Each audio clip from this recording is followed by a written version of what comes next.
আমাৰ যিখিনি হাজী আজি প্ৰথম যাত্ৰা কৰিব হাজী প্ৰায় 320 জন যাত্ৰী আজি ইয়াৰ পৰা আমাৰ এয়াৰপৰ্ট হৈ ডাইৰেক্ট হেৰিলৈ যাব মদিনালৈ যাব আৰু সেই হিচাপত আমি আমাৰ হাজীখিনি আহিছে প্ৰথম হেৰি হিচাপত হাজী যাত্ৰীখিনি আহিছে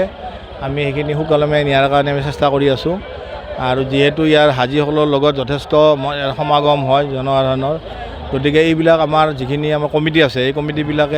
কমিটিখনে এইবিলাক মানে মেইনটেইন কৰি আছে মুঠ কিমান গৰাকী যাব উত্তৰ পূৰ্বাঞ্চলত উত্তৰ পূৰ্বাঞ্চলৰ প্ৰায় 1700 গৰাকী যাব ইয়াৰ পৰা কিন্তু উত্তৰ পূৰ্বাঞ্চলৰ বাকী 3000 এপ্ৰক্সিমেট 3000 যাব তাৰে বাকীখিনি মানে এয়াৰলাইন্স হৈ যাব আমাৰ শিলচৰ হৈ কেলকাতা যাব আৰু ইয়াতে মাত্ৰ প্ৰায় 1700 হাজী আমাৰ এয়াৰপৰ্ট হৈ যাব আজি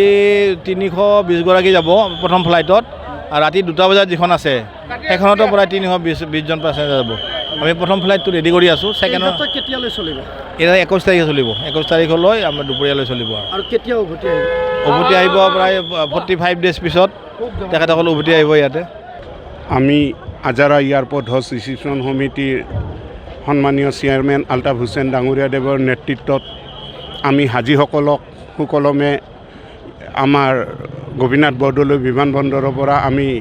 মদিনা অভিমুখে ৰাওনা কৰিবলৈ আমি আপ্ৰাণ চেষ্টা চলাই আছোঁ ইয়াত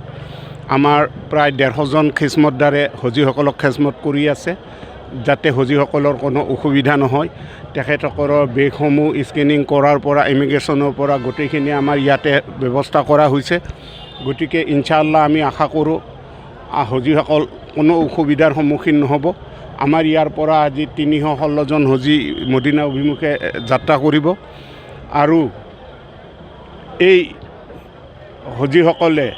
তাত যায় অসমৰ শান্তিৰ কাৰণে দোৱা কৰিব ভাৰতৰ শান্তিৰ কাৰণে দোৱা কৰিব আৰু অসমীয়াৰ স্বাভিমান আমাৰ গামোচাখন তেখেতসকলক গলত আঁৰি লোৱাৰ কাৰণে আমি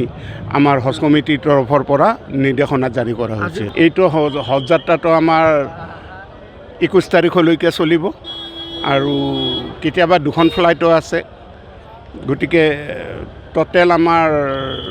1500 কিবা চামথিং এনেকুৱা হজী আমাৰ এয়াৰপৰ্টৰ পৰা মদিনা অভিমুখে ৰাওনা হ'ব